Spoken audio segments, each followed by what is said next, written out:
Well, hi there. My name is Sandy Almach. I'm an artist and paper crafter here on YouTube. And today I'm going to do an easy pop-up card using a whole bunch of penguins. And a lot of the supplies that I'm using today are from Lawn Fawn. This is one of the new stamp sets from Lawn Fawn called Snow Cool. And it has a big snow and a big cool, and then lots of other little phrases that you can mix and match with it. Different pieces that you can put together to come up with different ones. You can use these for a holiday card, you can use them for winter cards, birthday cards, all different kinds of things. And then there's snow at the top. I'm going to combine it with some elements from Toboggan Together from last year. So we're going to have a whole bunch of different elements that we can add onto a scene. But this is the Stitched Hillsides die. When you die cut it out, it's got the hillside already there. It's got some parts that cut through, and then some that are perforated, and you just fold along the perforations. You don't even really need any instructions to make this happen, because once you have it in your hand, it'll become very obvious. And when I have these top pieces folded, you can see from above, if I put that against the back of the card, it's all going to hold out from that card base and pop out forward. So here it is with the card base that I have ready for it. If I were to glue it down, there's no glue on it right now, and then just press that against the back side, then you can see how it stands out. And I have a depth of hillsides using this die. It's a really simple way to create this pop-up card. I've stamped all of my penguins and a couple of the accoutrements down there, the little snowballs and that sort of thing. Stamped them all on here, and I am going to fussy cut mine out. The reason is because on some of them I had to add hats to them, and I added the ice cream cone and that sort of thing. And if you're going to add those kind of elements, you can't really use the dies unless you die cut out the little tiny pieces as well. And since I didn't want to add the little tiny pieces, I had enough things that were going to be glued inside this card. I didn't want to take the chance on things falling off, so I decided to stamp them all together. And that means I will just fussy cut them out. But there are die sets, as always. Lawn Fawn does a really good job of that.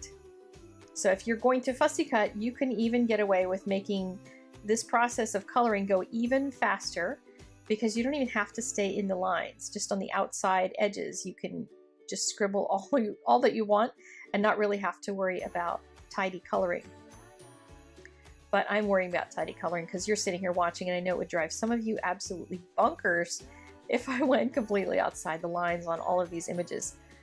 So I'm using a medium gray, a darker medium gray, and then a really dark gray to do the 3 shades on my shading, and adding just a little bit of dimension to them. And I'm just scribbling the color. I'm not using any flicking, no fancy techniques here. I'm just scribbling the color in to get plenty of ink onto that little penguin area, because that's how Copic markers blend. They blend within the fibers of the paper, so you want to have enough color on there and just scribble on enough color that's going to work. And this one made me glad that I decided I was going to fussy cut, because I went outside the lines on Snow Penguin's hat. So for my other elements, I decided I was going to add some very simple red coloring. Each one will have little red elements to it, so that way the whole thing will be united on the card. You could do all different kinds of colors, but I decided just red and black for my coloring would be really simple and kind of nice to tie everything together in my scene. And I'm not even going to do any shading on it. I'm just going to let them be. Add a little bit of orange for all the beaks and the feet and that sort of thing. And I'm assuming my ice cream cone is a snow cone, so it's going to have a white cone to it. And then I'm going to add a little bit of blue. And there's a lot of different colors you can use to make snow, but blue tends to make them look a little bit on the frosty side. So I'm using a B00 with a B000 to blend it out a little bit softer. Quadruple 0 would be even softer still. And then I'm just going to take some scissors, some detail scissors, and fussy cut them all out. So I tend to move my hand rather than my scissors, so that I go all the way around the edges, and then I take a marker when I'm done with all of it, a black marker or a dark gray, and go around those edges. So if there's any areas that I didn't cut out perfectly, that will cover them up. There won't be any white showing around the outside edge. I will not bore you with watching me do all the coloring. So next I'm going to work on that back panel. So before I add my die in here, I wanted to do a little bit of a sky. Not a whole lot, but I'm going to do some airbrushing. So I took a piece of scratch paper and tore it. And then this is my Copic airbrush. You just take a Copic marker and point the chisel nib in, and then press that little button. And then all you have to do is have it attached to your source of power, which for me is a compressor that's on the ground, and then squeeze that, and it puts out a little bit of color. Now, depending on the color of marker, it will be darker or lighter, and you can use lighter pressure or heavier pressure. Lots of different techniques you can use for airbrush. There is an airbrush video available, and I will link you to that in the description down below, that has basically what do you need to get started with doing Copic airbrush. So if you're interested in that, we'll have more education out there for you.